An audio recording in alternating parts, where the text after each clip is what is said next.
Now, Israeli society is moving to the extreme right on the issues of Palestine and the Palestinian people. And this is evident in popular culture and opinion polls, which reveal overwhelming hostility towards Palestinians. It's also being translated into legislation that singles out and oppresses Palestinians, as Nour explains. This is dubbed Israel's hip-hop war anthem. Israel's public television service broadcast this one. In Israel, voices horrified by these attitudes are now on the fringe. Israel now is a fascist state, and I would say a fascist society. Not because everybody is like that, because those are the dominant or the hegemonic stance and policy. Content that entrenches genocide is trending across social media in Israel. Ordinary Israelis mocking grieving mothers, soldiers parading in the lingerie of Palestinian women, and blowing up a building in Gaza for a gender reveal. When you occupy other people, when you deny the rights and the liberties of other people, the Palestinian people, eventually it trickles in and erodes your own morality of your own society. Occupation corrupts. Opinion polls of Jewish Israelis appear to support this view. 62% say soldiers should kill Palestinian fighters even when they don't pose a threat. 60% don't believe soldiers should be investigated for abusing Palestinian detainees. 55% support bombing heavily populated areas to deter Palestinian factions. These opinions translate into new regulations which further discriminate against Palestinians and where the lines between the mainstream political left and right almost disappear. Human rights organizations say just in the past 2 years, 30 such laws were adopted and more are on the way. Like a bill introduced by the Jewish Power Party from the governing coalition and the Israel-Palestine party from the opposition. It proposes the death penalty be mandatory for individuals who kill an Israeli. Amnesty International and others say it will be used exclusively for Palestinians. Observers say in this climate, politicians and society feed each other's extremism. One is vying for votes, the other for affirmation. Nour, Al Jazeera, Ramallah, Palestine. Well, it's a big issue, it's an important issue, and here to help me talk about it in more detail is Ilan Pappe. He's an Israeli historian and the chair of the Nakba Memorial Foundation. He joins us from Haifa. Good to see you, Ilan. So, I mean, you have previously warned, haven't you, of a transition that's underway in Israel from a secular nationalist project to something far more extremist and theocratic, religiously focused. I mean, your work has increasingly focused on what you call the state of Judea as a kind of new entity that's swallowing the old state of Israel. What did you mean by that? I meant that on the margins of the old state of Israel in the 60s and the 70s of the previous century, a different version of Zionism developed, more messianic, more theocratic, more fanatic, far more racist.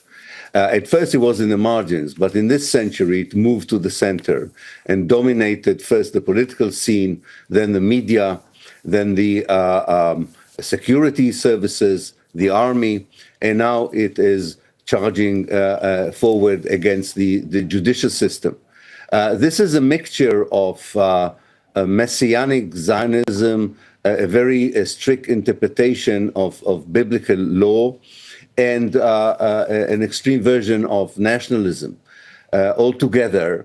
And the main ally is a very opportunistic politician who has dominated Israeli politics, Netanyahu, since 2009. Ilan, if I can jump in there, because you raise a really important point. I mean, for decades, these groups were on the fringe, as you say. I mean, they appeared to be at least ostracized from mainstream politics, until November 2022, when Benjamin Netanyahu invited these voices from the margins into the halls of power. Why did he do that? Yes, it's important to explain that because they grew up in the Jewish settlements in the West Bank, they were able to produce that kind of ideology without any fear of condemnation because it looked like a different part of Israel. Now, this was possible because I think the liberal Zionists had nothing to offer in terms of a vision for the future. This idea that you can square universal values with colonialism or democracy with ethnic cleansing did not appeal eventually to the vast majority of the Jewish population that understood that it had to make a decision.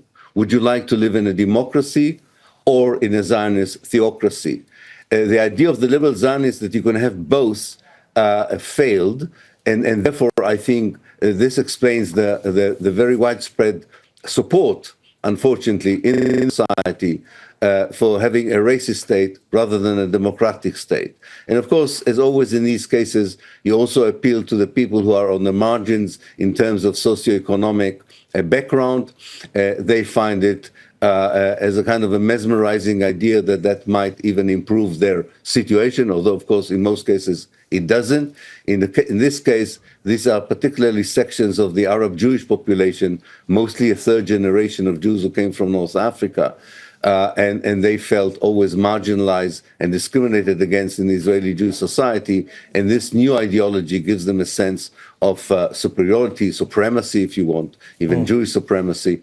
And that explains the attraction of that mixture of messianism. Okay, so understood. So it's a form of sort of far-right extremist populism wrapped up in the cloak of religious belief and Judaism. But let me ask you this, because by appointing figures like Itamar Ben Gvir and Bezalel Smotrich, security minister, finance minister, to these lead positions in government and others also even in roles within the defence ministry itself. I mean, how does their presence at the helm of Israeli politics translate into policy itself and shape the overall direction that the country is going in your opinion?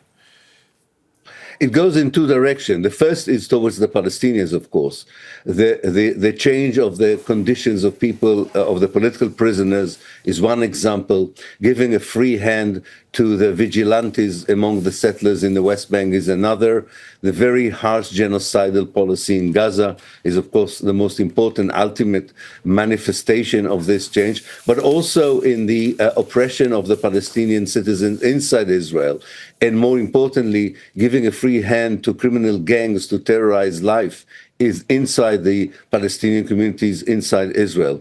There is also and the second direction is towards the secular, if you want, more multicultural, liberal spaces in Israel that are also being curbed by this kind of policies and legislation. So we are really see the unfolding of the state of Judea that it regards not only the Palestinians as the enemy, but also the secular Jews as obstacle for creating or recreating, if you want, what they believe was the biblical Israelite kingdom that they read about in the Old Testament, that, by the way, geographically, in their eyes, stretches not only over historical Palestine, but also over Jordan, parts of Syria, and part of Lebanon.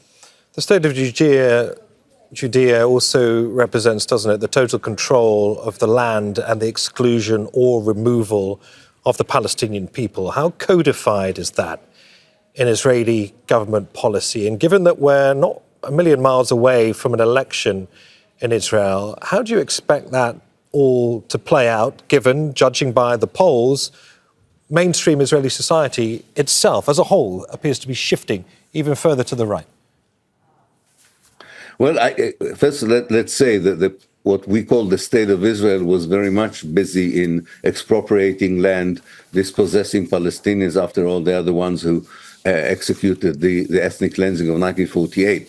So there's not that much left to be done. But I think what is now danger is the decision of the government to establish new, I think, 16 new settlements in the West Bank and expand the existing ones. So I think that would come through legislation.